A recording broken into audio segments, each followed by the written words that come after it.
Hi guys, Sanbonani. I hope you guys are good. My name is Kidwon Fortune Mabina and I go by Miss Fortune. Guys, I cannot believe that it's been 2 years and 6 months since I've been in this country. And I'm just like, what? And when you get the chance, pray that God brings the right people in your life. The people that will call your name in a room full of opportunities. Not friends that see you as a competition, or if they ever to call your name, they think you'll do better than them. That's all that I'm saying. You understand? Pray that the right people allocate you. Pray that God removes the people that are not meant to be in your life. That's it. So I'm just like, I'm here to unpack everything from where the journey began to where we are. Guys, the way I love you so much, I had to re-record the first episode because there was so much echo and all that stuff. And guys, it's literally 12. It's like 12, like midnight. And I'm like, this better be special because I know God is like right there right now listening. And I'm like, God, this better work and this podcast better be successful. Because, I mean, I feel like I'm starting something powerful here. But anyways, I was just like, you know what, with this first podcast, I want to give you guys everything. But I was like, it's just going to be too long. So I need to take it easy and just start where the whole journey began of coming to America. So, like I said, guys, welcome to Far From Home. Or let me say the name of the podcast is Far From Home. So, yeah, now that everybody knows that, like, I don't know, I'm just proud of this name, Far From Home. It's so simple, so easy, but very powerful. Like, we are literally far from home, guys. Like, have you ever imagined in your entire existence that you could pack up your bags one day and just be like, you know what, I'm done with this life, bye. And literally get in a plane. Guys, let me tell you something. It was my first time taking a plane coming to America.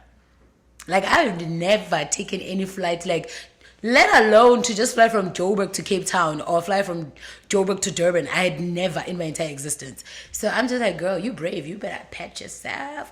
Anyways, so guys, where do I start in this first episode? I've been writing and I'm like, what am I going to talk about?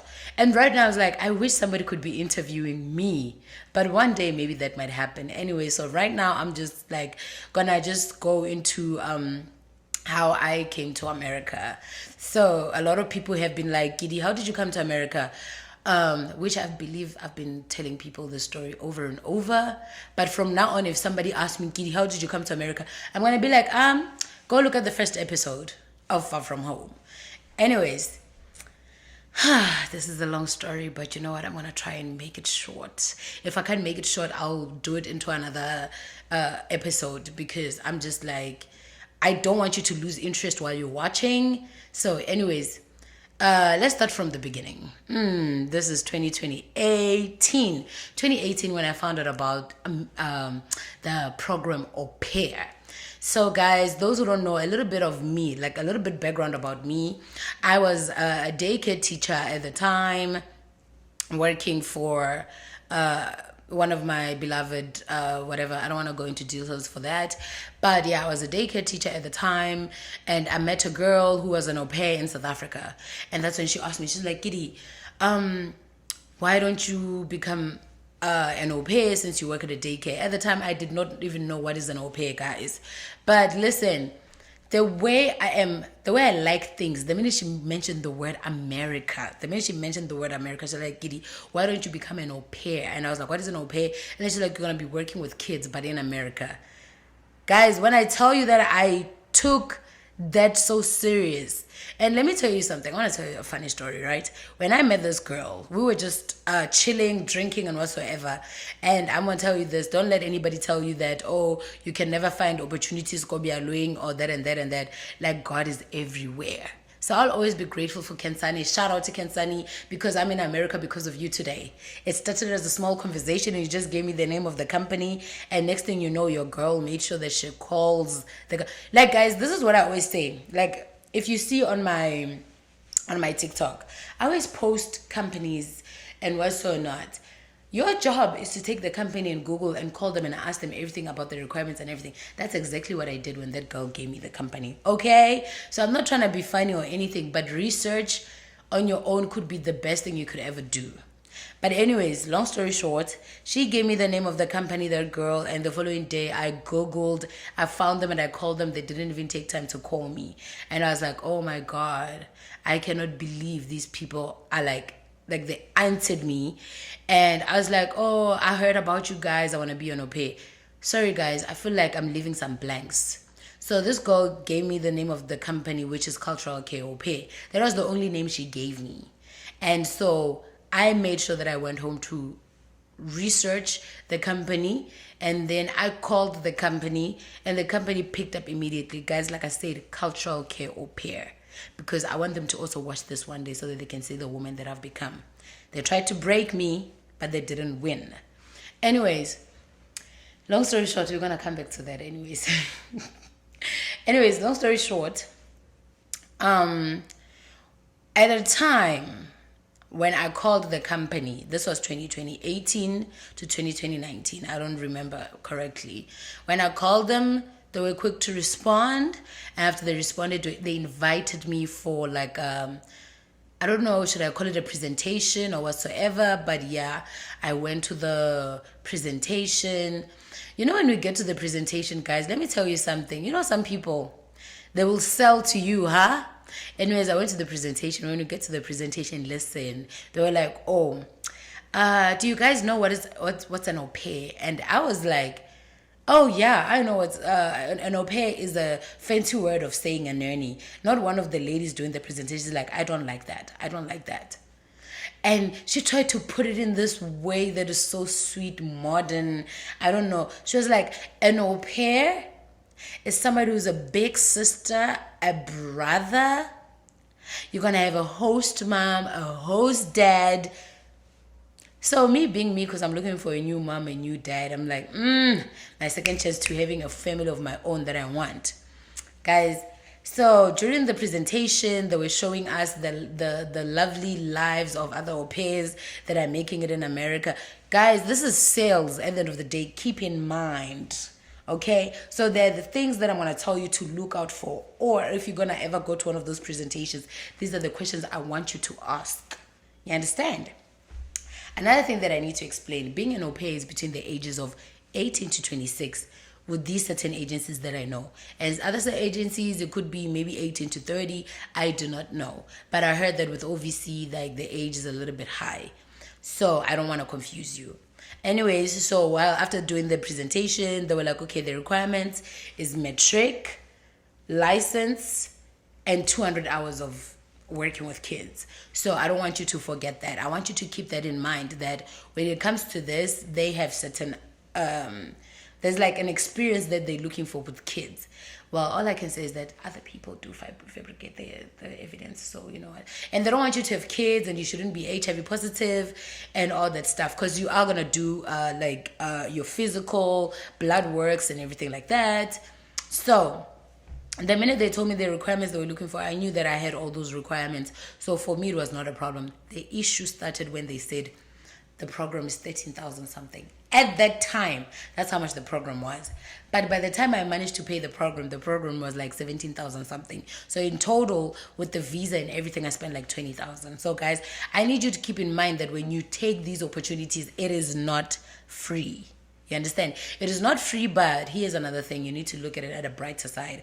When you take the opportunity to come to America or wherever country you're going to go to, you are most likely going to make money within the first month. The unfortunate part is that they're going to be giving you $200. Guys, for somebody who's where she is right now, I think like, guys, if I show you how much I make in 45 hours that they ask you to work for, you'll be like, what the hell? Like, I'm not gonna discourage you anyways. But anyways, everything is a step by step. Remember that. We're gonna unlock, or let me just say, I'm gonna take you. You understand? Because I build this shit brick by brick. Oh my God, I'm being too forward right now. Anyways, what was I saying? So I was telling you about the fees. And so after the presentation, I went home. Guys, I had a headache from the fact that I was like, oh my gosh, I'm so close to my breakthrough. I want to get out of this country. Like, I just need to start over. Guys, you know, when they say, umuntu agunathemba ngempilo yakhe, they were talking about me. Now, I swear, if I was in South Africa right now, I would be chasing policies till this day at Old Mutual. I mean, Old Mutual is a good company. But all I'm saying is that for being a young child, and that's all that you're doing at that time, like ukijimsana nabantu busy saying, hey sir, I want to tell you about this policy. It's exhausting, you know. Anyways, sales are not for everybody, but I was good at them. I went home, I told them that, guys, this is what's happening. Like, I got this company and they're saying that it's this amount and this amount. Everybody said they don't have money, or they said, it could be a scam. There was just something surrounding the whole thing. Guys, I went as far as asking at church. At church, they said, let's pray, you'll get that money. Bo. Guys, if I ever come to you with a problem and you tell me, let's pray, I'll be very mad at you. Don't tell me to pray. I've already prayed. I come with a problem, come up with a solution. Anyways, the money was nowhere to be found. So I decided, girl, guzomele ulwe impi. I realized that I'm going to have to come up with money by myself. And how am I going to do that? I have no idea. I work at a daycare. I earn 500 rands. How long was it going to take me to just put money together? How long was it going to take me to put 20,000 actually together? Okay, let's count. 500 times 12. How much is that? Yeah. So I still have to eat. I still have to buy deodorant and all that stuff. So guys, there was no way I could reach this amount. So that's why I had to like go for other alternatives to get the money. So I also want to encourage you to tell you that if I could put the money together, you can do it. This is why I wanted to record at night where it's going to be quiet, but somebody's busy hootering outside. Like, why are they hootering? Anyways, back to my story. So as I was saying that I did not have the money to come in this country, but something told me, Giddy, you want this so bad. Like, guys, I used to dream about America even when I'm sleeping. Like, I would think that, oh my gosh, I'm in America, I'm living my best life. Oh my gosh, I'm in a flight. I was like, if this is in me, my heart, my dreams, I keep seeing this version. God didn't put it right there for me for no reason. As much as it hurt me so much that I did not have the money at the time when I wanted to, because I remember after the whole presentation, they told us to create profiles. So you could do the profile at home because you had to take pictures with kids and all that stuff and write paragraphs and whatsoever. So for me, it was much easier because I had already been working at a daycare, so I had a lot of pictures with kids. And I was a Sunday school teacher, so my profile was lookable, you know, and I wrote whatever that I needed to write, and then they approved my profile. And then they were like, okay, we're going to put you in a matching pool. Guys, let me tell you something. I agreed to be put in a matching pool without even having money.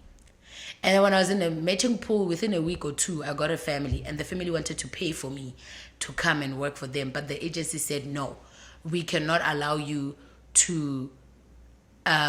this is what I wanted to talk about, actually. We cannot allow the family to pay for you because what if something goes wrong? So here's something that I want to tell you. When they did not want the family to pay for me to come to America because something could go wrong, when I went for the presentation, there was nobody that mentioned anything about rematches, first of all. Nobody mentioned anything about you could actually, things could go like 1,000 times worse than you can think. You can go there and not get along with the family. You can get there, the family can ask for a rematch within a week and all that stuff. Nobody had said anything about that.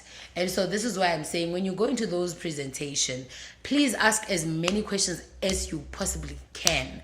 And the first question is, what happens if the family that I went to, they don't want me, or we are not a good match? What's going to happen if the family that I went to work for, in that first week or two, they decide that they don't want me? They're probably going to tell you that, oh, you're going to go and live with this LCC. Let me tell you something. When I was stranded and I had nowhere to live, and I called an LCC, she said, I cannot take you in. And that LCC, I can assure you and I can declare and swear on this that she was racist, because there was one of the girls that was in rematch and she took them in because they had skin color. But with me, she said no. So, luckily, now I'll always make a plan. I'll always make a plan, guys. Let me tell you something. When you come in this country, make sure you get you a man. But anyways, we're gonna go into these things right now. I'm just still telling you that these are the questions you need to ask the agency. You understand? You need to have an idea of what you're getting yourself into, because when I came to America, I can assure you I had no idea of what I'm getting myself into. The only thing that I remember is me being interested in wanting to go to America. I had no idea that there were Facebook groups that existed for au pairs in America where people shared their stories and how hard it is. And yet I am grateful I never discovered those groups, because if I did, there's a chance that I could have been like, I don't want this. Like, I do not want to come to America. There's a chance that I could have had this fear in me. So I'm glad I came clueless, like a child who knows nothing. When I came in this country, I just came with $70 and I just thought everything will just work out. And when I came, I went to this beautiful family.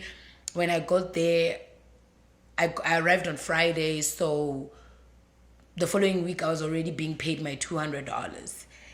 So what I'm trying to say is that just be kind of prepared. Don't be like me going in blind and believing everything they're saying. This is the reason for this podcast, to kind of prepare you so that you can know. So after they put me in the matching pool, I know I'm saying a lot of things right now. So I'm going to have, I want you to try and keep up with me so that you don't make me repeat this story so many times. I'm so sorry for saying a lot of things at once. After they put me on the matching pool, it did not work out. They took me off the matching pool. As time went again, I was like, okay, I'm going to try getting jobs. Started selling mautwana, hot dogs in the streets. I started selling eggs. Guys, I come from humble beginnings. Okay? I come from humble beginnings. Everything that I have right now, I worked hard for it. And when I look at it, I'm proud of myself. I'm proud of myself.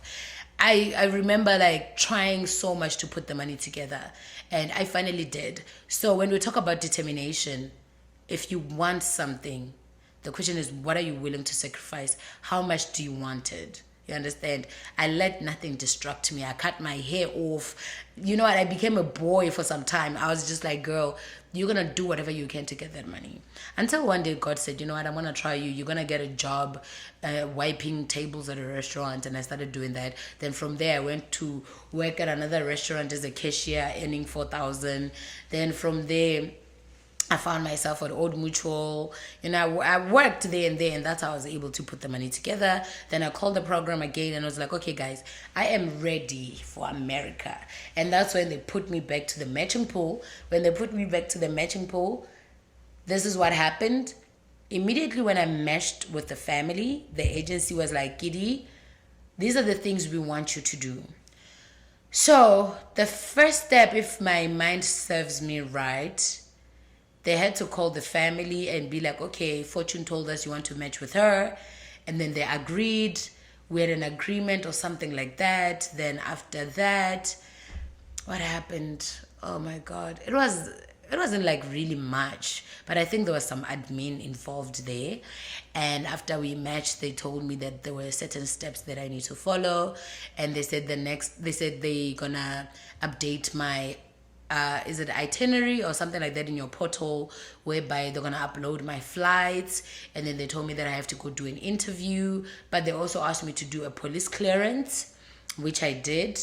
To do my TB test, I did.